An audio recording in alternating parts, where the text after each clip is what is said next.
Hey, my name is Jake Sheldon, and in this video, we're going to cover all things automation for your pest control company. How to properly follow up with leads, how to leverage automation to close those leads, and the best tools to use with automation. I've been using automation tools for years now. It's been an absolute game changer for our businesses and saved us hundreds of hours of time. So if you're looking to save time in your pest control company with automation, then this video is for you. Hey there, my name's Danny Liebrand, and today I'm with Jake Sheldon, who is the co-founder of Pest Control Millionaires, along with a portfolio of various service companies, including pest control, cleaning, movers, and more. And today we're going to be talking all about automation and follow-ups. Specifically, what should we be doing for our speed to lead workflow? So we've been talking a lot about why speed to lead is so important, that you need to be replying to leads right away. And, we spend so much time actually generating the leads, but how can we make sure that we're converting them as much as possible? So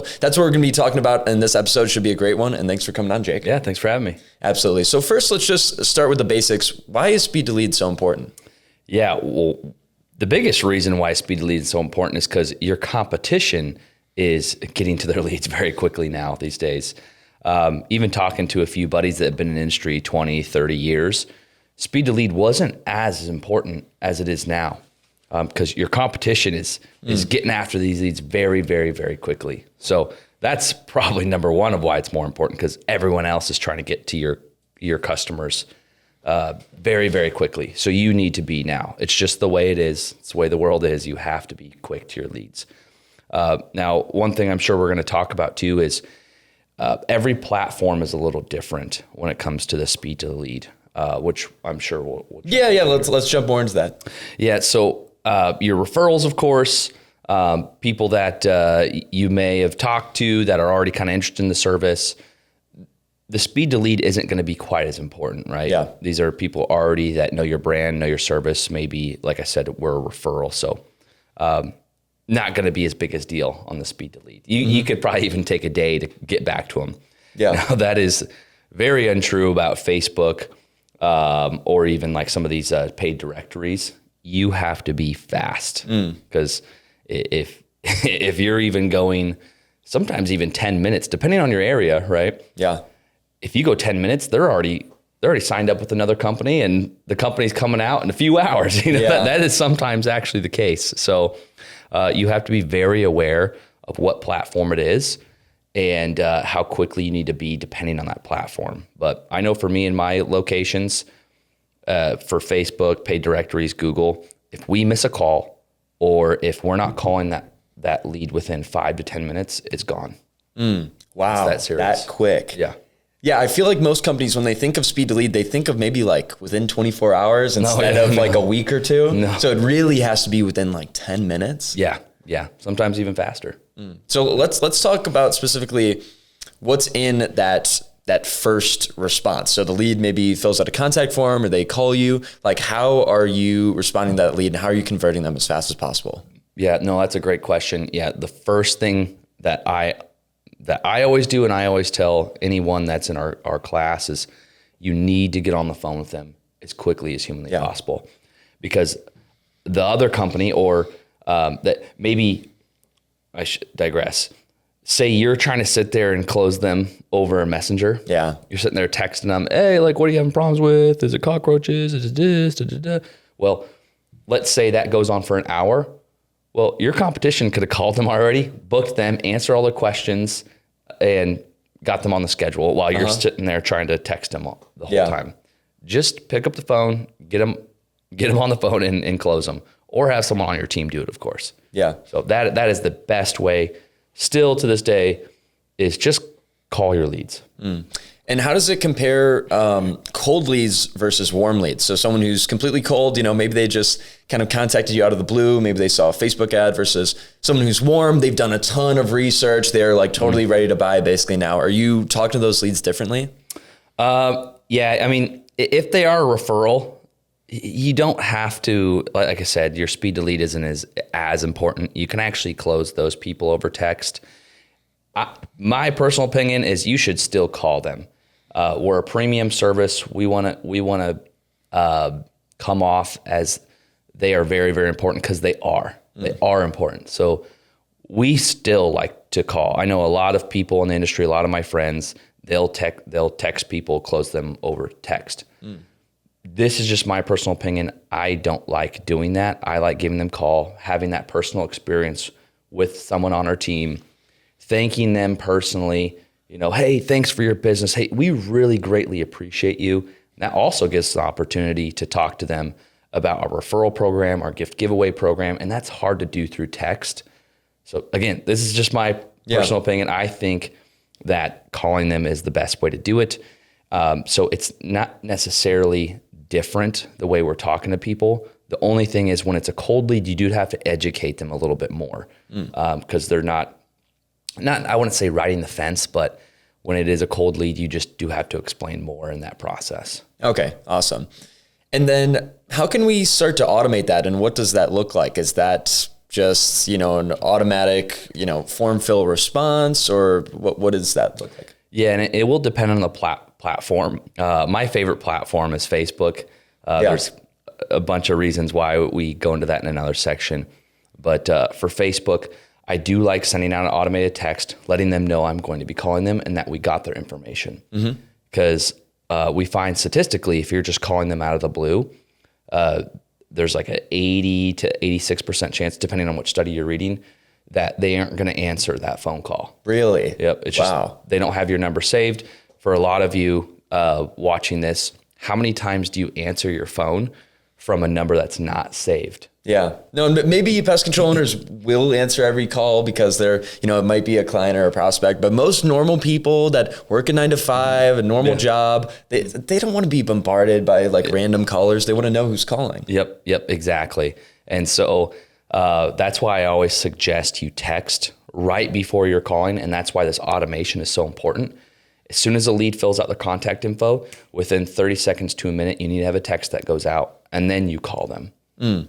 So that way they're getting kind of double hit. And then once you call, if they don't pick up, you actually hang up and then you call again. You do what we call a back-to-back call. That is going to be really, really important. Just like I had mentioned, most people don't answer a phone number from a number that's not saved in their phone. So just do a back-to-back call. It may feel pushy. It may feel salesy. That's what I said when I first heard that from a very, very large pest control company. They're like, oh, just do a back-to-back call. Yeah. I'm like, no way I'm doing that. That's so pushy. It's like, no, it's not. I promise you it works. If you work with Facebook or Google and you have a rep, they'll actually call you 3 times in a row. So definitely do the back-to-back calls, have the automated texting if they don't answer, and of course, leave a voicemail, which we can go a little bit deeper in that if you'd like. Yeah, definitely. No, those several calls show urgency. If you're, I don't know, something crazy and you really have to call your mom and what, are you just going to call her once? No, I'm going to keep calling until she picks up. I don't know, so something crazy went on. Let's talk maybe even about that voicemail. What's in that? Yeah. So something super simple, just letting them know that you got their information from a form they filled out, or they called you and you may have missed it. You don't want to do that, by the way. But that does happen, especially for newer companies. And just something super simple. Hey, my name's Jake, Green Day Pest Control. I saw that you filled out your info on our Facebook form. I'm just calling to get you set up and answer any questions that you may have before you sign up for the service. Awesome. Something super simple. Yeah. And then let's work back a little bit. I also want to know, just get a little bit more tactical here of what is that text message? And you also said text message and phone call. Is it text and then phone call right away or 2 minutes after? Yeah. So the first thing that has to go out is that text message. Super important that it goes out. Because a lot of the times for most phones, a lot of iPhones, it will say, say maybe before. Have you seen that? I've seen that. It will say maybe, Jake Sheldon, or, maybe. And when you text before and you say your name, it will say maybe. Oh, wow. I actually didn't know that. Yep, exactly. So and not all the time, not I'm not sure about Androids, but I know for the iPhone, it typically will say maybe. Yeah. And so they're like, who's this? Right. So text message must go out before 30 seconds to a minute after they fill out a form or show interest in a service. And then you call them within the first 5 minutes. If they don't answer, you do a back-to-back call. If they don't answer that second call, you're going to leave a voicemail. And then our team actually calls again 3 to 4 hours later, and then again that night. Yeah. So we actually do 3 calls technically, and they're all back to back. So you're actually doing 6 calls. Oh, no way. So, but it sounds like a lot, Yeah. right? Because when I heard that, I was like, oh my gosh, that like you're crazy for doing that. Yeah. But it works very, very well. Yeah. Talk to me about how well it works. Like what has the impact of that been? Yeah. So even just for our Facebook leads, we went from like a 10 to 15% close rate all the way up to a 40 to 45% close rate. It's that different. That's literally a 3x in leads. Yeah. That is different. insane. Yep. And because people will ask me, even when I show them my results on Facebook, we show it in the class, and our lead cost is pretty good, but they're like, Jake, how the heck are you guys closing this many leads? Because that's a really, really high close rate for Facebook. Yeah. I'm like, if you even knew how many times we called these leads, it's a lot of work, but when you're closing a lot of sales throughout the year, it's worth it, right? Yeah. It's worth it if you're closing a lot of leads. So yeah, very, very important for follow-up. Now, I will mention that if they're Google leads, you really just need to answer the phone, right? Yeah. You're even more experienced in this with than I am on Google side of things, but it's so important just to have someone that answers the phone. It doesn't even have to be the owner. You just need someone to answer. Yeah. Because every time you're missing a call, just think about it as money literally flying away, right? Because that's what it is. You have exactly to answer the phone. Yeah, no, it's so huge. And I guess to wrap up here, and we've already gotten into this, but let's talk about some of the top mistakes here regarding speed to lead. Of someone has contacted you, like what is like some of the biggest problems people are making here? Yeah, I mean, the biggest problem that I see in the industry as a whole, I've literally talked to thousands of pest control owners, and the number one mistake is just people aren't answering the phone. And that's because they're busy. They're out there, they're doing work, they might have 10, 15, 20 routes on their schedule. And while they're underneath a crawl space or, knocking down a wasp nest or whatever it may be, they've missed 2, 3, 4, 5 calls. Yeah. I'm like, oh no, Like, this is why you're not growing. Yeah. I'm like, man, like you're busy right now, but you could have easily paid someone to answer the phone for you, because that money is already flown away and it went to your competition. But a lot of people don't see it that way. You have to start seeing every phone call as money, because that money that you missed could have paid for a CSR to answer that phone for you. So that's the biggest mistake. And then the second mistake I see people making is just not following up their leads enough and not tracking their leads. And I'm sure we'll get into that. Yeah. But tracking is super important. I'll ask people's numbers.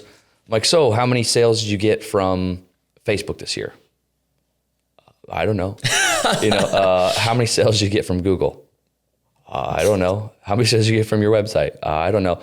And it sounds silly to us because we're so in this, but it's so common, so common. And we're not making fun of anyone who does that. It's just, you don't know what you don't know. I'm telling you guys, please track your leads. It's going to make your life way better. And you're going to start, at least for me, I started seeing how much business I was missing and how much money I was leaving on the table. I'm like, oh my gosh, two phone calls that I missed in that day doesn't seem like a lot, but you add that up, 6 days that we're working. I'm like, oh my gosh, like we're missing 10 to 15 calls per week. That's a lot of calls per month. That's a lot of calls per year. And you start adding those up and you're like, oh my gosh, that 2 calls that I missed in a day didn't seem like a lot. But when you add up in a year, maybe we're missing 100, 200 calls in a year. I think we close 50% of those. We have 100 new sales now. Yeah. That could completely change so many people's businesses. Yes. So that's just track your leads, make sure you're following up with them quickly, and follow up with them more than you think. Yeah. Awesome. Cool. Well, that wraps us up here. So make sure that you are calling your leads as fast as possible, that you are calling them several times, that you are actually just picking up the phone. Maybe if it's not you, if you're super busy, then you hire someone, which we'll also get into later on, which, just like all of these leads are coming in. Make sure that you are taking advantage of them, because this is the low hanging fruit. You've done the hard work of actually generating the lead. Now let's actually close it. We've already talked a little bit about speed to lead and really what should be going on in the first day or so. And now we're really going to jump into what should be going on after we don't convert that customer immediately. So for whatever reason, they aren't picking up our phone calls. Maybe they aren't quite interested. Maybe we didn't totally close them. Now, what does that follow? What does the next week look like? What do the next few months look like, so that we can convert as many of those customers as possible? So really excited to jump into this one. And thanks for coming on, Jake. Thanks for having me. Absolutely. So why is it important to set up like a follow-up sequence and convert these leads over time? Like, is it even worth it to set up something like that? Yeah, and the first thing I want to say is how the world has really shifted. You had actually mentioned in the past about us humans nowadays have a shorter attention span than a goldfish. Yeah. And so what happens is people are on a platform and they fill out their info and they're interested in whatever service it may be that we're promoting, and they just forget. Yep. They're scrolling, it's already gone.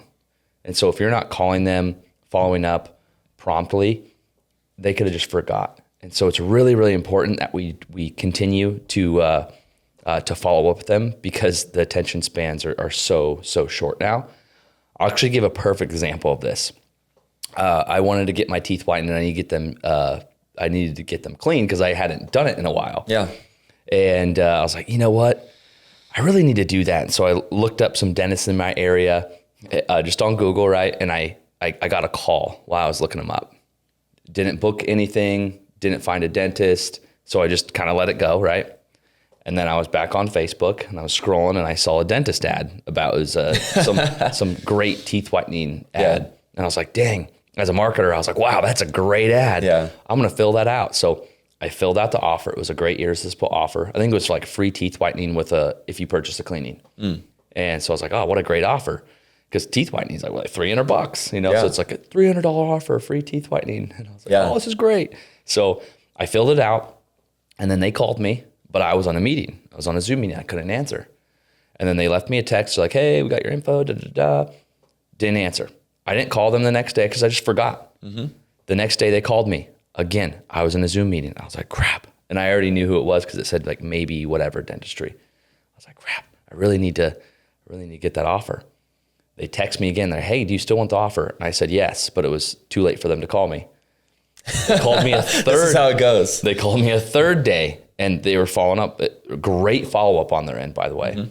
They called me the third day. I was in a meeting. I couldn't actually answer. A fourth day, same thing. Fifth day, I finally signed up the fifth day. And I apologized to him. I was like, hey, I actually know what you had to do to get me on the schedule. I've been on the other end before as a pest control owner.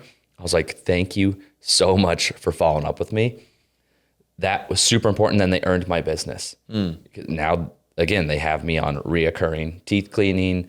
I ended up getting the teeth whitening, all that good stuff. So that was worth it for them because now I go there every 6 months. Yeah.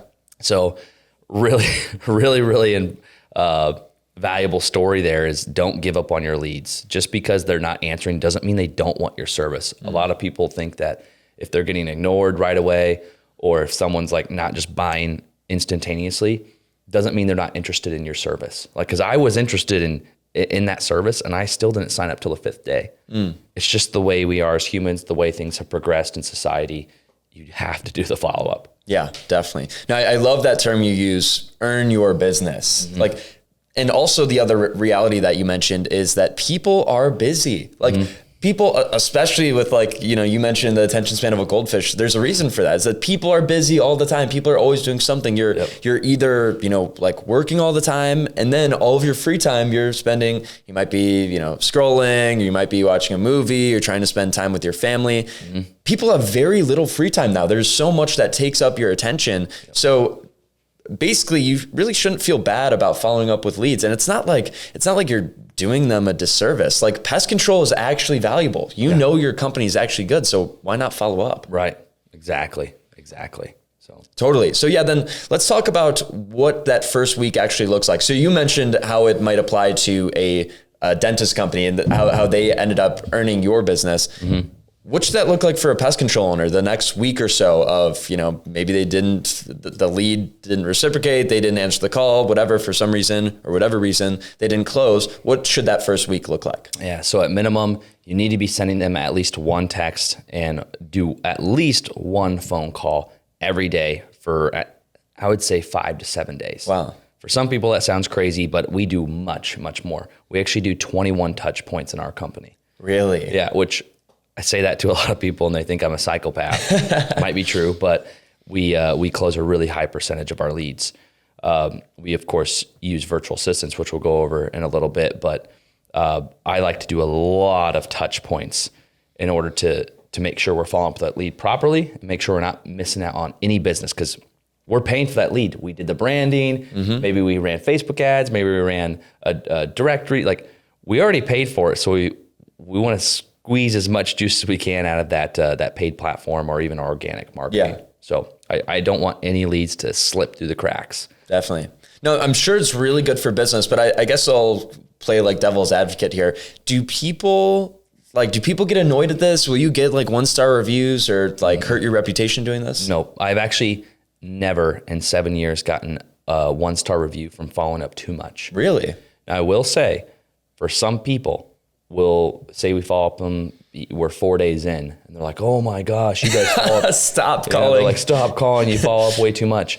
And I'm okay with that, because the amount of leads that we close because we follow up a lot, it makes it so much, it makes it worth it, because those people are closing. You will, if you're following up like we do, you will get people like, oh my gosh, you know what? I don't even want to go with you because you followed up too much. I'm just being honest. It does happen. But it happens so little that it doesn't matter. We just continue to do it anyway. Yeah, definitely. And you were mentioning text and phone call. Does email play into this at all? Email isn't looked at as much as it used to be. Yeah. So we maybe send out a few emails. I think it's only 2 emails that we send out in a 7-day sequence. Okay. We like to use email for people who are already clients of ours, like reactivation campaigns, upsell campaigns, referral campaigns. Those are great for your follow-up for current clients. But if they're people who are looking to get the service, email is important to do a few, but you don't need to, blast them with an email every day for 7 days. Awesome. So we covered the first 7 days. Let's cover maybe the next 30 days or so. Even maybe we can start here is is it realistic to close a lead after 7 days or so? The chances of that happening are slim. It's not zero, but it's slim. We do have some automated softwares that will text them no matter what, so you don't have to go and do it. Yeah. So we'll put them in a reactivation software or follow-up pipeline. And so when we put them in the follow-up pipeline, it will automatically text them in 14 days.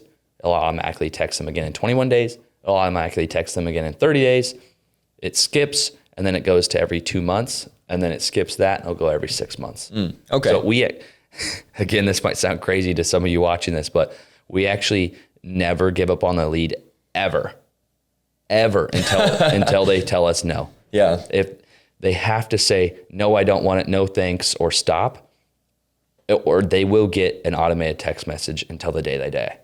Like, they will get it forever. Yeah. And so they have to say something, which is kind of funny. We actually closed someone after 3 years of follow-up.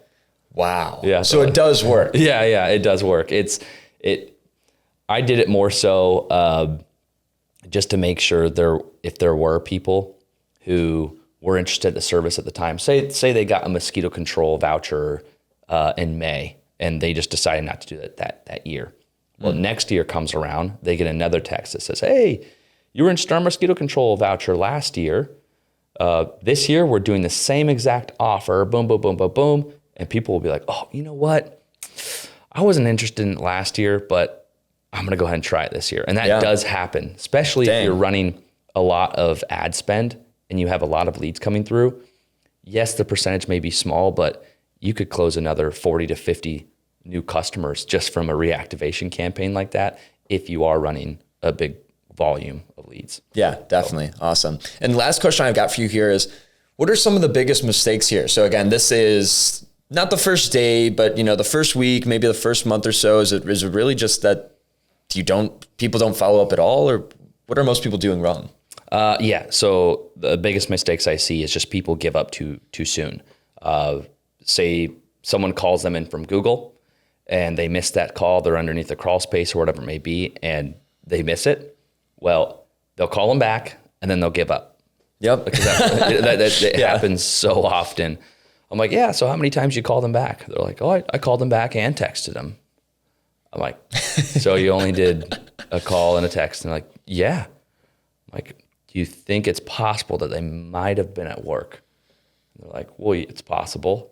I'm like, all right, you definitely have to set up some automated sequences to help you in the follow-up process, or even hire someone to help you in that follow-up process, because just because you called them and they missed it because they were probably at work or busy with a kid or whatever it may be, doesn't mean they're not interested in your service. Talk about that a lot. That's probably the biggest mistakes. And of course, just not doing enough follow-up. Just like the dentist example I gave you. I was interested in the service. I ended up becoming a client of theirs, but it took them a few days because I'm a busy guy and it was hard for them to get a hold of me. Yeah. And that's going to be a lot of your clients. You have to do more follow-up than you think. That's what I'll say. And I've talked to a lot of the largest companies in the US in pest control, and they are not all of them, but a lot of them are fantastic at answering their phone and fantastic at follow-up. So I'll sum this up in one sentence. Do not give up on your leads. Yeah, do not give up on them. They wanted your service. They were at least interested at one point. And, maybe if they, God forbid, chose another provider or they're trying to do it themselves, then let them tell you that. But otherwise, this is your job to help them with this problem. They contact you about a problem. They want help. It's your job to help them. And, they are not, they're busy people. They're not going to be like avidly reaching out to you. You should be avidly reaching out to them. I know you really love Go High Level. Can you just first off talk to me about it and like what it does? Yes. So before I used Go High Level, I was using many different platforms to do what Go High Level can do. Yeah. So if you guys don't know Go High Level, it is an absolutely incredible software that, number one, allows you to track all of your leads into one spot. So before, I had Google, Facebook, Instagram, my website, all these different platforms, right? And I had to check them all separately, and I had to track all the leads separately. But what Go High Level allows you to do is it puts it all into one spot, so you don't have to log into all these different areas. Yeah. It puts all your leads into one place, and reporting becomes very simple after that. So that's the number one thing that I initially got on to High Level for. Now, over time, they progress pretty much daily at this point. Yeah. They're adding something new all the time.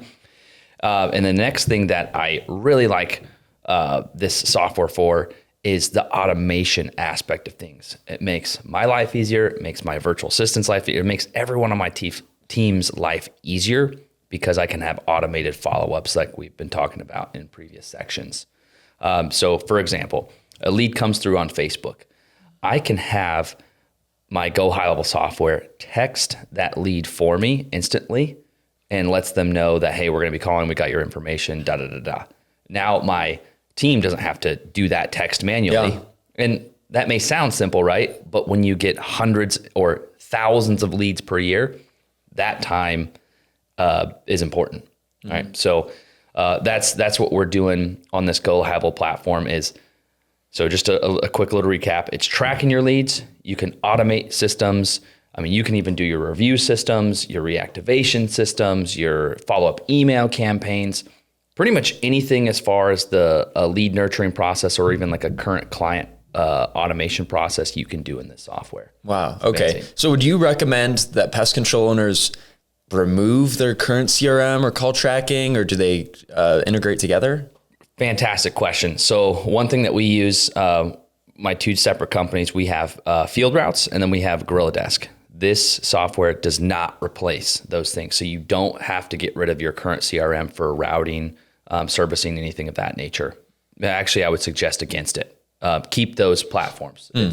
Those platforms are fantastic for what they do. Now, what those platforms aren't quite there yet. They're not quite there yet with lead nurturing and lead tracking and automating some of those those parts of the business, those aspects. But they are fantastic for current customers and doing your routing and scheduling, all that good stuff there. Hey guys, real quick, if you guys are really looking to grow your pest control company, check out what we do at pestcontrolmillionaires.com. Great question. That does not replace, Go High Level does not replace those platforms. You definitely want those for your routing and scheduling. Okay, awesome. So you can use it in tandem with the existing software that you're using. That's great to know. And I feel like Go High Level might be too advanced for some people. Do you think like a beginner and might be a early pest control owner use something like Go High Level? I would suggest you either have someone who has what they call a snapshot in Go High Level, so you don't have to build things out yourself. Or if you're pretty techie, then it'd be okay. But the average pest control owner probably isn't going to take the time to learn the Go High Level software. It is a little bit complex. There's a lot of things you have to learn. And there's new things, as we both know, there's new things almost every day on the software. So I would suggest getting a snapshot from someone like us, right? In our program, we give snapshots away. And I'll give you a perfect example of what a snapshot is. So say, for example, you're running Google ads and Facebook ads, and you want some automation to go out to those people. Say they fill out a form on a Google ad, or they fill out a form on Facebook. Well, we want there to be a follow-up process that's on automation. That could be a series of text messages and a series of emails that go out. Well, that can be complex for a beginner to build out. Yeah. And it might take you actually a few weeks, if not a couple months, to like actually learn how to do that. And for a lot of you, I don't know if you're going to want to be spending that amount of time to actually learn how to build that out. So we give you our snapshots in our program. We teach you how to do that. It's going to be way easier just to get them from us because we've already built them out. Yeah. Okay. So a snapshot is like an automation template that anyone can use. Yep. Exactly. Awesome. Exactly. And what are some of the main use cases for that then? Like you mentioned Facebook, Google ads, are those the main two? Or are there any others? Oh yeah, there's many other. I mean, really you can use automation for anything, or these snapshots for anything. Another one that I see is very common is a lot of pest control owners, lawn care owners, service-based owners in general, they aren't upselling their current customers. I know Jonas goes over this a little bit in previous videos, but you're missing out on a lot of revenue if you don't have automated upsell campaigns going out. And you can automate this. You don't have to sit there and text all your customers individually. You're gonna have to email them all individually. You can have snapshots, right? You can have those go into place and sit there and sell your customers for you year after year without you actually having to do the work every single time. You can set up these snapshots, these automated email templates, texting templates to do the work for you while you sit back and are getting more revenue out of your current customers that already like and trust you.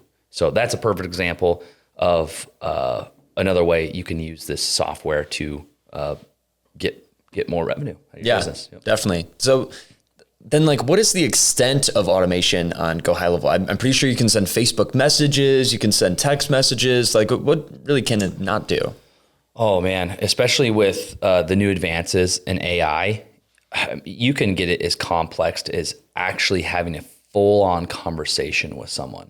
On the phone or text? Well, on the phone too. I think they're coming out with that, or is that out yet? Yep. It's an AI agent, an AI voice agent. They've come out with that. It's not quite there yet. Yeah. I'm sure even by the time some of you watching this video, it might be already there, depending on when you're watching this. But it definitely has the capability to have a chatbot that can text and email back and forth with potential leads or even clients, which is quite amazing. We've progressed that far in AI in a very, very short amount of time. So another really cool thing, this might be a little high level, but it has if-else statements. So depending on how they answer, it will give a different response. In that AI agent, your chatbot or ChatGPT is what it connects to, will answer different depending on how they say something. So say, for example, they come through your pipeline and you ask them what kind of pest issue you're having. the answer, the if else statement, the answer will be different based on if they say, I'm having a problem with ants. I'm having a problem with roaches. I'm having a problem with termites. Well, your answer as a pest control owner would of course be different. So the AI bot will actually answer that question different. Yeah. So it actually learns how you would answer. That's really, really high level stuff. It's complex, but it can even do stuff that complex as well. Which is very, very exciting. Awesome. And then talk to me about maybe some other tools. Can you just use Go High Level, or should you use Zapier? I'm seeing these other tools come out. Yeah. So the great thing about Go High Level is that it connects to a lot of these softwares. Like before, we used to use Lead Funnels, ClickFunnels, Zapier, Mailgun, MailChimp. And these are all still great softwares, but now they all have direct connections with Go High Level. So the only ones I use are MailChimp and Go High Level for my softwares. Really. Okay. You can pretty much do anything in Go High Level now. Yeah. And MailChimp is for email automation. Talk more about that. Yep. So I use mine for email automation. Go High Level is great for email automation, but once you get to a certain level of quantity, you have to buy an get an outside source, because it's not great for quantity of emails. Same thing with like Jonas. Jonas's list is too large in order to do a mass quantity of texts and emails through that system. There's systems that are a little bit better, like Marketing Pro or MailChimp. Those are going to be better for your email sequences. Definitely. Yep. So using something like High Level, what is like one of the first things you need to automate for a pest control company? Oh, definitely your website. You need to have a chatbot on your website. That needs to be one of the first things you should do. Next, you should connect your Facebook page, your Google My Business page, and your Instagram page to Go High Level as well. And you can actually automate a chatbot in there as well. So that way, whenever notifications come through, like on your Facebook page or Instagram page, you are getting notified whenever someone messages you. I can't tell you how many times I've seen clients where they go and check their message requests on Facebook, and they have like 50 people that message them asking for a price or what they do. I'm like, oh man, if you just had that connected to Go High Level, you would have got the notification every time someone was interested in your service. Yeah. So just to be clear, so that's an AI chatbot. It's connected to ChatGPT and it's having conversations with your leads. Yep. And the cool thing about Go High Level is they have a direct integration with all these platforms now too. So it's literally just a click of the button. Yeah. So you go to what they call the launch pad. The launch pad will have your Facebook page, your Google page. You just click connect. It pulls up exactly the Facebook dashboard, and you just click connect to your profile. As long as you're logged in, click connect to your profile, and it automatically links. It's so simple. Yeah, awesome. So I'm assuming most pest control companies don't even have automation set up, but let's say for the ones that do, what are some of the mistakes they're making? The ones that do have automation set up in their business? Yeah.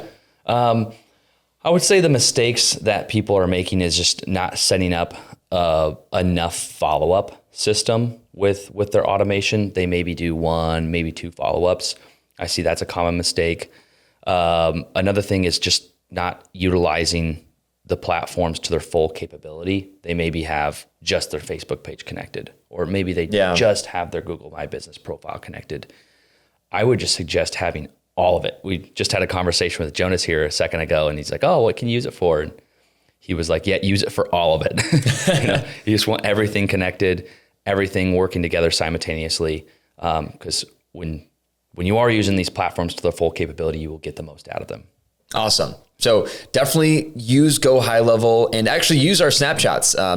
Jake has made many snapshots himself of automation templates you can use. So you don't have to be a pro at the platform. You can literally use them, and you can either ask us, or we should be able to link them somewhere. And I think this is a great episode on everything regarding automation tools, which will mainly be High Level. Let's first get into the very basics of even what a lead pipeline is. Mm-hmm. Yeah. So a lead pipeline is going to be where you're actually going to have the stages of your lead flow. So this is simply enough going to be like your new lead.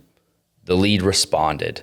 You followed up the lead. How many times you followed? So this could be follow up once, follow up twice, follow up 3 times. And then maybe after this step, you have sold or serviced, right? This is going to be where the pipeline is just essentially where the lead is at in that nurturing process and the stages, right? So Okay, awesome. that's what the pipeline is for. Okay, cool. And can you break down those stages a little bit more? Like is it 4 stages, 5 stages? So it's been different for every company. I had an advertising agency for years and years, and it seemed that every company wanted to set up their pipeline different because everyone runs their company different, right? Yeah. So I've seen hundreds and hundreds of different variations. And that's the thing. I don't think there's a wrong or right way to set up your pipeline, but there are some elements that you do definitely want. So you definitely want a new lead stage pipeline where there are new leads coming in and you know it's fresh, because the new leads are going to be very, very important to get a hold of instantly. You don't want to waste any time. We talked about this in previous videos. Those are going to be the fresh leads. The next pipeline is, of course, the people who responded, who are what we call a hot lead, that are probably even more important than these newer leads, because these are people who have responded, they're interested, and they want to get on your service. And then from there, you have like you could call like a cold or a cool lead, not even a cold lead, but someone who hasn't quite responded to you yet, and you've done a few follow-ups. So this will differentiate depending on how you like to run your business, how you like to run your follow-up, but you could have just a straight follow-up stage, or you could have, did 1 follow-up, did 2 follow-ups. So it could just be follow 2, follow 3, follow 4, and so on and so forth. So you could have those as your stages in the pipeline. And then, of course, you definitely want a stage where you have a sold section. That's, of course, the most important for most people here. And then a service section. And then that's why I said before in a previous video, this software, like a Go High Level software, is not going to replace a Gorilla Desk or a Field Routes or a Jobber or whatever it may be. We use that for that's for your scheduling and your routing. Those softwares were made for that. Go High Level wasn't made for that aspect of business. So as soon as we move them to serviced, then we put them into our CRM and go from there. But that's what the pipeline stages are essentially going to look like. I've seen some pretty complex pipelines. You don't need to make them complex all the time. Again, every business is going to be different, but those are the essential ones that you're probably going to want. And then, of course, one I did definitely forget to mention was the lost pipeline. You are going to have ones in there that are lost or abandoned, that just chose not to do with your service or went with someone else. You definitely want to track those as well. A lot of people don't track their lost pipeline. And why I think that's important is, say, easy math purposes. You go look at it, you have 1,000 leads that came through in the year. And let's say you only closed 400 of those 1,000. Well, now you have 600 that are in the lost. You need to start evaluating why you lost those. And so I've seen a lot of companies that will do this. They'll even have different sections for the lost pipeline. They'll have went with another company. They have we were too pricey, whatever it may be. What's interesting about that is if you have different sections of the pipeline, is now you can see why they were lost. If you have 40% of your leads that just said you were too expensive, well, maybe you should increase prices. Yeah. Or vice versa, if you're closing 100% of your leads, you might want to raise prices. Yeah. So I like doing that. We use a thing called a tagging system for our loss section. So everyone's all in the same loss section and we just tag them as different things. But I have seen people use their pipeline and Go High Level as those different lost sections or one sections, whatever that may be. Awesome. So to be clear, most pest control companies should set this up in their CRM like a Field Routes, or is this a Go High Level thing? No, this is a Go High Level thing where you're setting up the pipelines for your lead nurturing systems. So like I said, all those different elements, you want to have that in Go High Level. And as far as like your scheduling and routing, that is going to be for your Field Routes or your Gorilla Desk, things of that nature. So yeah, awesome. And how do you make sure things don't break in this pipeline? Meaning maybe you have some kind of automation that isn't working and that's why people aren't getting carried to the next phase. Like, should you be checking this every week or so? Yes. So we actually check ours every single day, all day, every day. I have a dedicated virtual assistant that is managing our leads pipeline. And they're making sure that people are going to the right stage. However, if you need a snapshot, we have all these snapshots, which it just uploads into your business. We've been doing this for years. We've been using Go High Level for years. So just to make it easy on people watching this, if you want our snapshot, we'll just give you what we use for our pipeline settings that we've seen work effective for us. If not, there is some really, really great videos on YouTube that Go High Level has that you can watch. It'll just take you some time to kind of go through those and build those out the way you want them. But yes, you definitely want to be checking to see if things are working and not breaking on you, because technology is still technology at the end of the day, and it can break. And I'll give you a perfect example of this. Say I talk to someone and they're interested, but they need to talk to their spouse. Well, if I tag them as, needs to talk to spouse, it will go into my follow-up section automatically. It will just move them. Now, there are times where that integration error fails and it doesn't move them. And then our virtual assistant will call them again and be like, hey, so da da da da. I'm like, they're like, we already talked to you. I said I had to talk to my spouse. Well, as you can see, that could be an issue when technology fails. So that's why you want to be on top of this. Another thing I wanted to mention is make sure you make notes in the Go High Level system about the conversation you had. Another thing I want to mention is what's great about Go High Level, it actually it records your conversations. So this is great for me as a business owner. I can listen to my virtual assistant's calls. I can do quality control, and I can go back, and we actually use that for training purposes too, which is great for a lot of the owners watching this. You can actually hear, hey, why did we lose this sale here? Like what happened in this sales process? And you can go back. We listen to sales recordings every single day for 30 minutes to an hour, and we go through that sales with our team, and we listen to a few recordings per day just to help them sharpen their skills. I know that may sound like a lot, but even if, like, let's say 10 leads come in for that day and we're only closing 50%.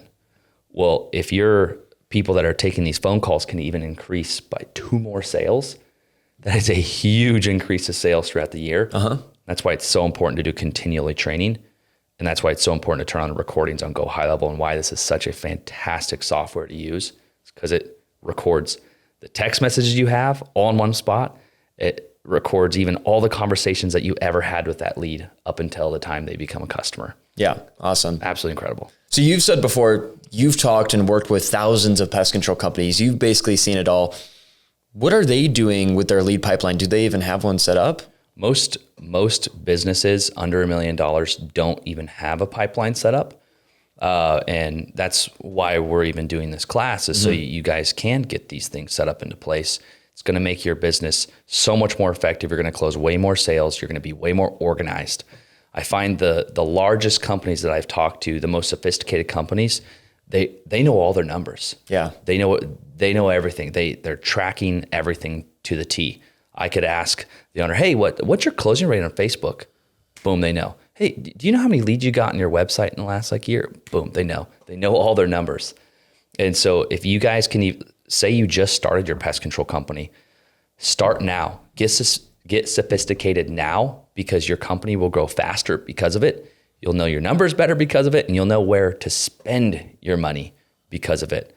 If you know all your numbers, you know where you're getting your best cost per acquisition, and you'll know where to spend your advertising dollars. Awesome. And then how does this carry through to automation? So I'm guessing you should have an automation for every single step in the pipeline. Tell me a little bit more about how that works. Yes. So I love this question, because this is something I messed up a long time ago, where I was running a mosquito campaign, I was running an irrigation campaign, I was running a general pest campaign, and I had them all in the same pipeline, and I had them all in the same automation as well.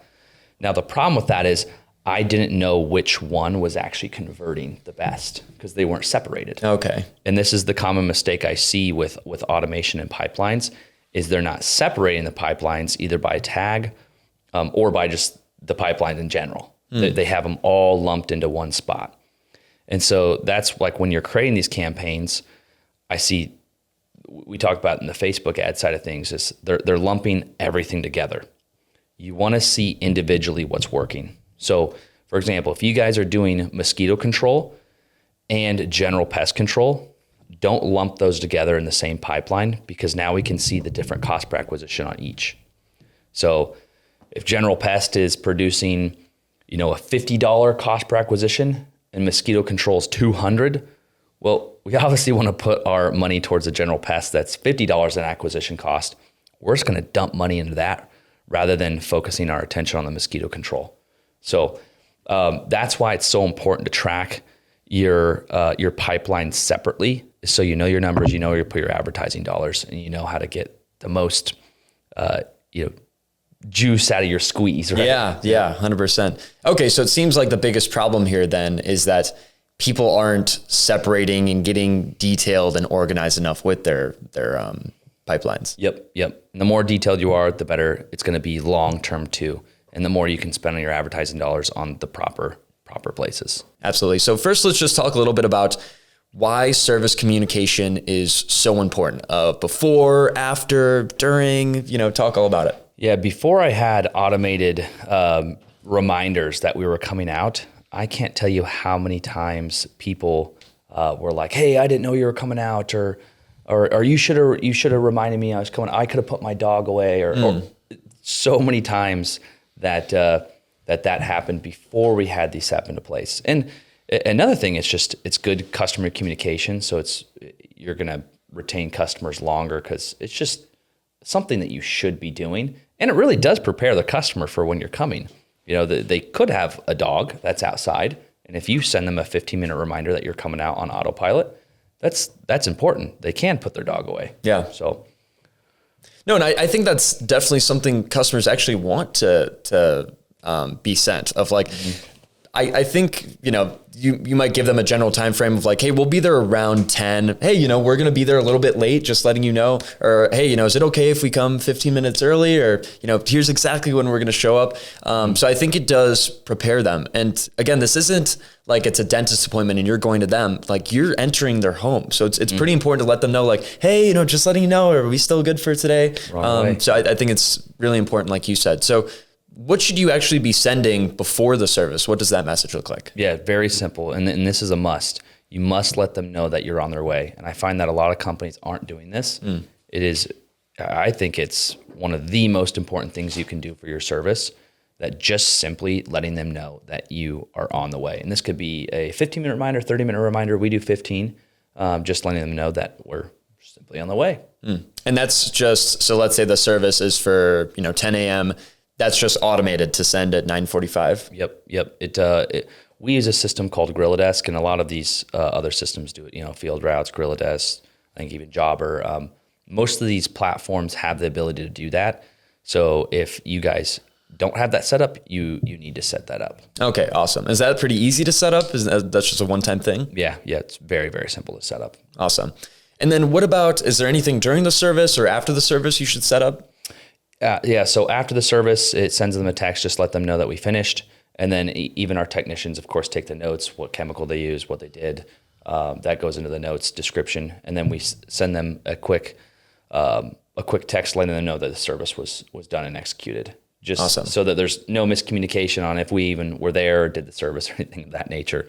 So another thing that we like to send out is a review request that's automated. Yeah. And I'm sure we'll jump into that a little bit, but we always are trying to gain more reviews, so you can automate that as well as getting a review request. Yeah, let's talk about the review request. Obviously, me and you both know how important getting a review is on Google or even other platforms like Yelp and Facebook. Hopefully, if you're watching this video, you've maybe seen some of our other videos and trainings of why they're so important. But let's talk about how to automate collecting reviews and like sending out a request to, maybe new customers or existing customers if you haven't done that already. Yeah. So for a lot of pest control owners and really any service-based business owners I talk to, a lot of them are just hoping that reviews are going to come in, or they'll even manually send out a text maybe once a year or twice a year. And they're just taking the time to actually text and get those reviews out, or they're just not doing anything at all, which is common as well. It is so important, just like we talked about in previous videos, to get those reviews. And the best way to do it is just automate it. Just automate it. After every single service, just ask them how their service was, get the review. Even if they've left a review, we still have them leave an internal review for us after every single service. And then do you ever ask for, because I see some companies do this, which I don't really recommend, but I'd like to hear your thoughts of, I'll see like a long-winded approach of like, first you ask them for feedback, and then if the feedback was positive, then you ask for a review. Do you think you should do that? Yeah, you can do that. We actually do that. It sends out the internal review, and depending on what they left, so if it's a 5-star, it will then send them the Google review. Okay. Yep. And then if it's a 4-star or below, so say for example, they leave you a 2-star. Well, you don't want them to leave that 2-star. Yeah. Then don't send them the link. Okay. Yep. So you can have the automation, like we talked about earlier, if else statement, it will actually not send them your Google review link. And then what I have it do is I have it text all the owners in the company, or you can have it send to like the general managers or whoever. You can have it send whoever you want. And it will send them, be like, hey, Jimmy Anderson left a 2-star review, and it can text them that. And so they know that Jimmy Anderson left that review, and you can call them and be like, hey, Jimmy, hey, I saw that you left a 2-star review. Hey, I just wanted to see, is there anything that we can do to help? What was the actual issue?